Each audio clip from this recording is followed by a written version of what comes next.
Husband abandoned me when his ex manipulated him into believing that I was pregnant with another man's baby. So I left him, but 8 years later he's back and want to see his son. My ex-husband might be the most entitled man I know. Leaving him was probably one of the best decisions I have ever made, and I thought I could live in peace for the rest of my life, but here he is again. Let me provide some context. 8 years ago, I was happily married to my husband, Nathan. Our relationship was rock solid, or so I thought. We had a good relationship. Dated for 2 years, engaged for almost a year while we planned our wedding, and then got married. At that point I would probably defend it and fight for our marriage with my life. I thought we were soulmates. But I guess that was just me. A couple of months after our wedding, my husband lost his job. It was a difficult time for both of us obviously, but I was confident that we could work through this and he would find another opportunity. We had some savings in the bank, and I was working full time. Things were a bit difficult for a few months, but he was trying his best to get a job and finally got accepted after what seemed like a million interviews. I still remember how happy we were the day he received that email. I went all out and took him out to dinner to celebrate. Little did I know that this job would end up destroying my marriage. He comes back from his first day of work and instead of looking happy, he looks awful. I could see something was wrong the moment I saw him. A very difficult conversation followed. In an almost comically bad turn of events, my husband's ex-girlfriend Jessica works at the same place where he has just joined. I knew about Jessica. Nathan and her dated for 3 years and he proposed to her, but she said no and dumped him.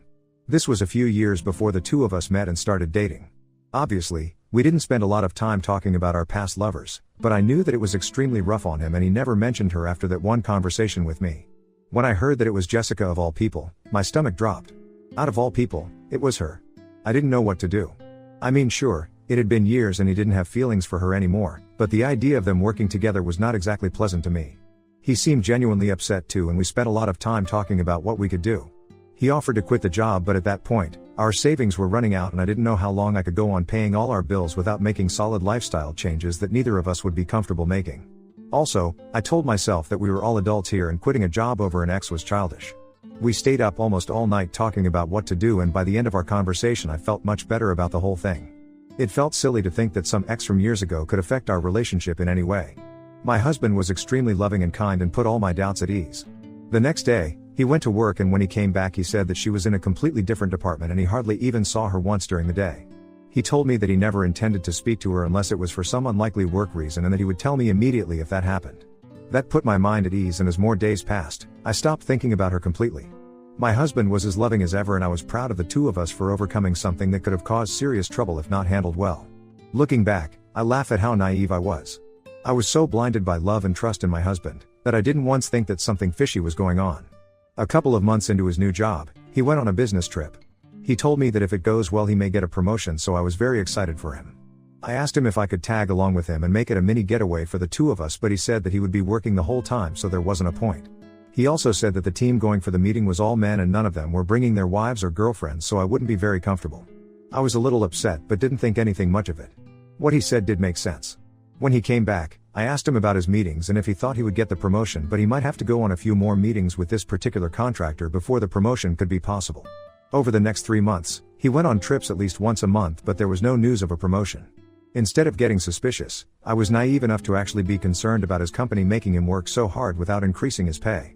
I also want to make it clear that after the initial discussion, neither of us had spoken about Jessica even once.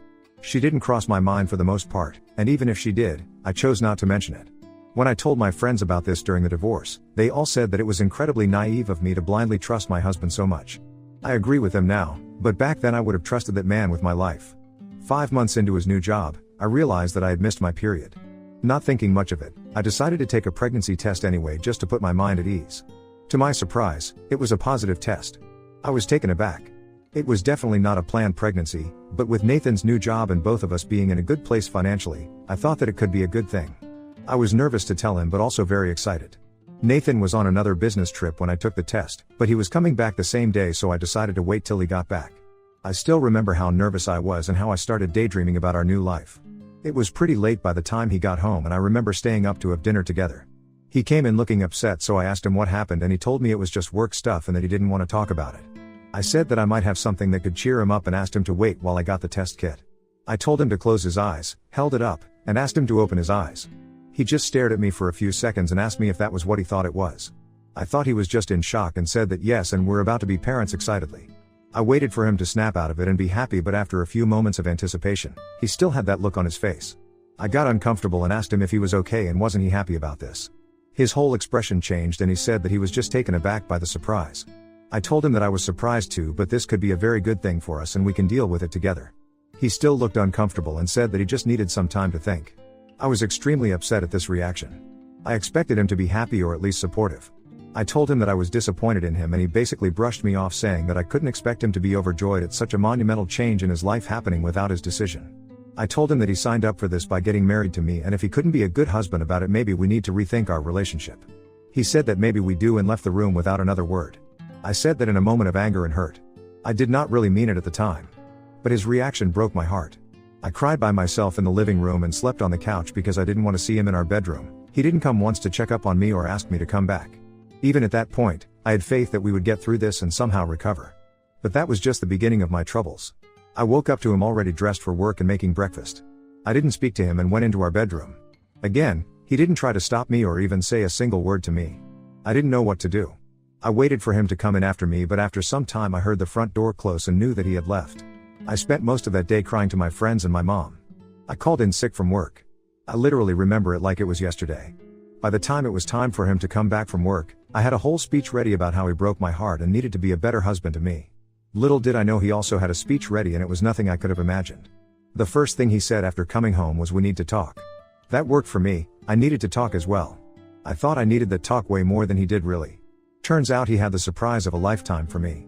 We sat down across from each other and with no warning, he asked me, "Whose baby is it?" I was so confused I genuinely didn't understand what he meant. So I asked him, and he asked me the same thing again. "Whose baby is it?" I will never forget. I asked him what he meant and said that obviously it was our baby. What else could even be possible, I mean? He told me that we were past that point and I should just admit the truth and get it done with. I was starting to get scared at that point. It started to feel less like a joke. I told him again that it was obviously his baby and I didn't understand why he was even asking me such questions, because I had never been anything but loyal to him and he had never acted this way before. He refused to make eye contact with me and said that was when I still cared about our relationship. I'm pretty sure I was already crying by then. I kept telling him that I love him and there was nothing more important to me than our marriage, but he just kept repeating the question.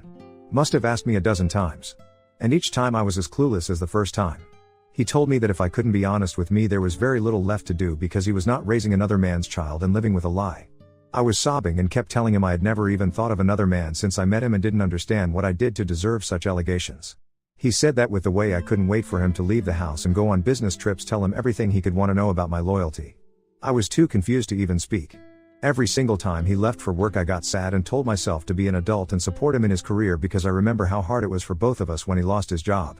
Every single time. I stopped asking to go along with him after the first few times because he always said that he was busy constantly and didn't get a minute to himself till late at night. I stopped calling him more than once a day when he was away because he wouldn't pick up and texted me he was with clients. All I did was put him first, only to hear him say that I wanted him away to spend time with another man. It felt like a slap on my face. I felt sick to my stomach. Almost thought I was in a bad dream of some sort. I told him all of this and he said that I shouldn't waste time making him look like the villain because he was tired of feeling unwanted and wouldn't let me make a fool of him. He said that ever since he started working and traveling, I have been distant and didn't make him feel wanted. He said he hated coming home because I didn't even look happy to see him and he felt like I was happier when he was not around. I kept telling him he was wrong and this was just a huge misunderstanding and I was just trying to be a supportive wife. He kept saying that I was hiding someone and preferred to spend time with him instead of being in our marriage. I asked him if he had any proof of these things he was saying and he said that he didn't need proof to see what was obvious to anyone with half a brain cell. I didn't even know what to say to that. I kept saying I have not been with anyone and I have spent most days he wasn't here, either at home or maybe once or twice went out with my friends and he could check my phone if he wanted to. His response to that was that he didn't need my phone with deleted evidence. I was truly defeated by that. I mean, what more could I even say? I asked him what he wanted me to do to prove my loyalty. I offered a paternity test after the baby was born, even though it killed my self-respect to say such a demeaning thing. Never in a million years could I have imagined voluntarily offering a paternity test. I have always been proud of my morals and ethics. Anyone who knows me would have backed me up in this. Anyone except my own husband, of course. That's what hurt the most. He said that he couldn't wait 9 months for a betrayal and there was no way he would help me grow and raise a child that wasn't his. I screamed at him saying it was his baby and called him a delusional freak for not believing me. He said that he didn't care what I thought he was, but if I wanted this marriage to work, I needed to get an abortion. I was horrified he even said that. I asked him to think about what he was saying for a second and how crazy he sounded. He wouldn't budge. So I asked him what he would do if I didn't get an abortion because there was no way I would get one. He told me that if I wanted this marriage then I had to get an abortion, or else it was divorce. Divorce. I couldn't believe that he actually said the word. I asked him if he was serious and he said he was. I had enough at that point. It was like all the sadness disappeared at hearing those words. I told him he was free to do whatever he wanted, but I was keeping and raising my baby with or without him. He told me that he hoped I didn't sleep with a deadbeat and walked out of the house. That was the last time we were in that house together. I received a text from him later saying he would be back to get his stuff, and I told him a time I would be out and asked him to go away before I was back. The next day, I met my lawyer to discuss the divorce. We had bought the house together. Our first house. I wanted everything to be quick and drama-free, and so did Nathan. We decided to sell the house and split the money equally. The other things we just took whatever we wanted. I moved in with my sister while I figured things out, and he went wherever, I guess. We did not remain in touch at all. No one in our circles or our family saw it coming. The amount of times I must have burst into tears trying to explain to someone what happened must be ridiculous. Throughout everything, his attitude remained the same. He refused to hear me or anyone else out and insisted that I hadn't been faithful. I was friends with some of his co-workers' wives, and they told me that he had been going on about how I couldn't care less about being with him and never put any effort into the relationship. The whole divorce felt like something that was happening to someone else, or like a movie or something that I was watching instead of something I was actually living through. At certain points, I almost started believing that I must have done something wrong to make him feel the way he said I was feeling. More than anything, I wanted to talk it out, but he completely shut me out. When my son was born, I texted him to let him know. He didn't say anything back. Months later, one of the wives reached out to me and asked me if I had heard about him. I told her that we hadn't been in contact. She said she was sorry too, but wanted me to hear from a friend. I asked her what happened, and she said that Nathan had gotten back with Jessica. Apparently they were the hot topic in the office and were all over each other all the time. I broke down crying. Over the next few weeks, I found out everything. They had been seeing each other for months. All those business trips that he went on were nothing but excuses to spend time with Jessica at her place. Jessica was the one who brainwashed him into thinking I must be seeing other men behind his back because according to her, if she had a man she would never let him stay away from her so often. And a load of other garbage. I found out about all this because my friends pretended to befriend her to know what happened between Nathan and me. She was extremely smug about it and didn't seem to regret it at all. I felt like the stupidest person in the world, honestly. I saw all the signs and red flags that I had missed. In hindsight, it feels so incredibly obvious. I spent months in a slump. I was extremely depressed, and it was undoubtedly the hardest period of my life. I had to quit my job and had to rely on my family to get me by. Being a single mother, and dealing with my depression and the guilt of being a burden on my family was excruciating. Rough year to say the least. I'm glad my sister was there for me. I don't know how I would have managed without her, honestly. It took some time, but I recovered. I stopped obsessing about Nathan and Jessica, focused on my son, found another job, and got a place of my own. I thought I was done with my ex-husband forever, and 2 years ago I got married to an amazing man who treats me like a queen. He is the best thing that has possibly ever happened to me, and I am so glad my son and I get to have him in our lives. Now that I've gotten all that out of the way, let me tell you why I'm actually writing this post. A few weeks ago I was on Facebook scrolling randomly when I got a text from Nathan. We have had absolutely no contact over the last few years, so seeing his name pop up on the screen was a feeling I cannot exactly describe. I wondered if I should even open his text, but curiosity got the best of me and I opened the chat. He said that he had been trying to contact me, but my number had changed and he didn't know where I live now. He wrote a very long text about how he had broken up with Jessica because she was cheating on him with multiple men and that he never should have let her come into our relationship. He said that he had thought of me and our son all the time over the past 8 years but was too ashamed to reach out to me. He also said that he knew I would never forgive him, but he wanted to be in his son's life and would do anything for a chance to prove himself worthy of being a dad. The text had a lot of other things, but mostly just him groveling about how he wants to see his son. I couldn't believe my eyes, really. After all those years. The poetic justice of Jessica cheating on him after he accused me of doing that isn't lost on me. It also felt really good to see him grovel and beg about being a part of my son's life, because I know that no matter what he says, it isn't happening. I thought a lot about what I could do. I thought of ignoring him, or lashing out on him, or simply blocking him. But then the revengeful side of my brain took over. So my son didn't have a father on his birth certificate. I chose not to include Nathan's name, and it's not like Nathan cared at the moment. Legally, he has no right over him. I dated my husband for 2 years before getting married to him. He has known and loved my son ever since. He is the only father figure in his life. A year ago on our wedding anniversary, he officially adopted my baby boy. We are a family in every sense of the word. So I let the evil thoughts win a little and texted my husband back saying I didn't know what he was talking about. My son was never his, to begin with, and my lovely husband has adopted him. I told him that whatever Jessica made him believe all those years ago was right and that he was the type of person to be cheated on, and I'm glad he is all alone now because he deserved that. I sent a picture of me, my husband, and our boy to him as the cherry on top. I told him to never contact me again and blocked him. Now of course what I said about my son not being Nathan's biological child isn't true, but that doesn't give him any right over my son. He lost that chance before my boy was even born. And I just couldn't let go of the chance to make him feel even just a tiny portion of the suffering he caused me. I told my husband about what I did and he just laughed and said I didn't have to be so petty. Last night I reached out to Laura, her husband works with Nathan, and asked her if she had heard anything about Nathan. She said that she was actually going to reach out to me about the same thing. Apparently, Nathan hasn't been doing so well. He had shown up to work drunk multiple times and almost got fired. Laura obviously doesn't know what I told Nathan, so she thought it was because he was finally processing the separation from Jessica. They broke up months ago. I just listened to everything and pretended to be shocked at what she said. I thanked her for being a good friend. I haven't told my husband about this yet, and I can't tell any of my friends before I tell him. I've been feeling kinda guilty. Maybe I took things too far? Ida? Update 1. Hey everyone, I just wanted to say a huge thank you for all your supportive comments and advice. It's been really helpful to read through your experiences and perspectives. Feels good to know that there are people who support my pettiness and think that Nathan got exactly what he deserved. I do have a bit of an update on the whole Nathan situation. Laura reached out to me again and said that apparently he had a full blown out fight with Jessica in the office one night when they were both working late. He had apparently created a big scene and multiple people saw them pushing each other around and being extremely problematic. Both Jessica and Nathan got fired very quickly after that and no one had heard from either of them ever since.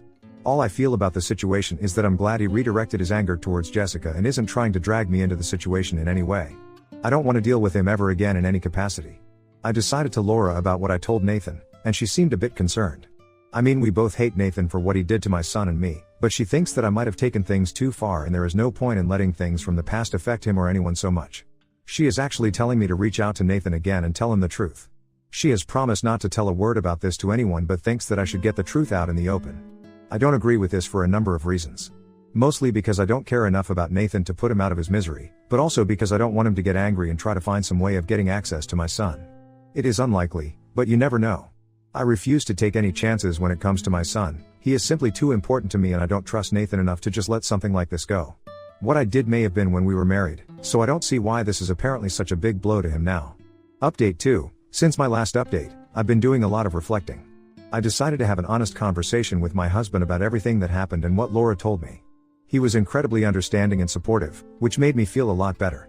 We sat down together, and I explained the entire situation in detail, including the message Nathan sent and my response to him. My husband listened patiently, holding my hand the whole time. When I finished, he told me that while he understood why I did what I did, he also agreed that it might have been a bit harsh. We talked about the importance of moving forward and not letting the past affect our present happiness. This conversation really helped me put things into perspective. I realized that while I might have been a bit harsh, I don't regret standing up for myself and my son. Nathan made his choices, and now he has to live with the consequences. I might have to work on this resentment that I feel towards him though, because my husband says that it is not healthy. I kind of agree with him. But that's my business, and so is my family. And I don't see why Nathan has to be a part of it. Update 3. Hi again, I wanted to share a quick update about my situation. After talking with my husband, I decided to reach out to a therapist to help me work through some lingering feelings about Nathan and the whole ordeal. It's been really helpful to get a professional perspective and to start letting go of the past. I'm doing this for my own marriage and not because I care about Nathan or anything. I feel that to be a better wife and a better mom to my kid, I need to let go of the past completely. Some of you had also suggested if I had been to therapy in the past, and I gotta admit you guys were right. As far as Nathan is concerned, I haven't heard from Laura anymore after the last time and I am not interested enough to ask about him again. I don't care how he is. He is a grown adult and should take care of his own issues. Personally, I am doing great and that's all that matters to me. I'm glad he reached out to me and got what he deserved.